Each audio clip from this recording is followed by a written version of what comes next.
तर संतोष देशमुख हत्या प्रकरणातील साक्षीदारांचे जबाब पुढारीच्या हाती लागलेत। 5 गोपनीय साक्षीदारांचे जबाब पुढारीच्या हाती लागलेत। देशमुखांच्या हत्येचा कट कसा रचला हे त्या जबाबातून समोर आलंय। वाल्मिक कडा, विष्णू चाटे, सुदर्शन घुले टोळीची दहशत जबाबातून स्पष्ट दिसतेय। तर जबाबात नेमकं काय आहे ग्राफिक्सच्या माध्यमातून पाहूया।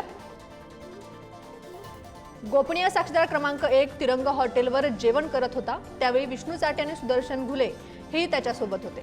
त्यावेळी विष्णू चाटे आणि सुदर्शन घुले यांच्यामध्ये संवाद झाला।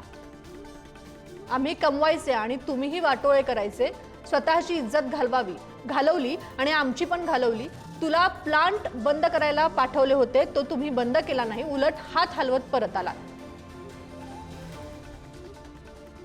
आम्ही कंपनी बंद करायला गेलो होतो, तिथे संतोष देशमुख आला, त्याने कंपनी बंद करून दिली नाही। मसाजोग गावातील लोकांनी आम्हाला हकलून दिला।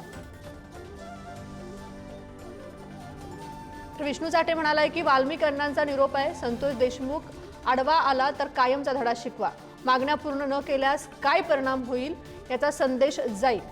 वाल्मिक अण्णांच्या सांगण्याप्रमाणे देशमुखला कायमचा धडा शिकवा, असं विष्णू चाटे म्हणाला। तर सुदर्शन घुले म्हणालाय कंपनी बंद करायला अडथळा आणणाऱ्याचा बंदोबस्त करतो। हा जबाब पहिल्या गोपनीय साक्षीदाराने दिलाय।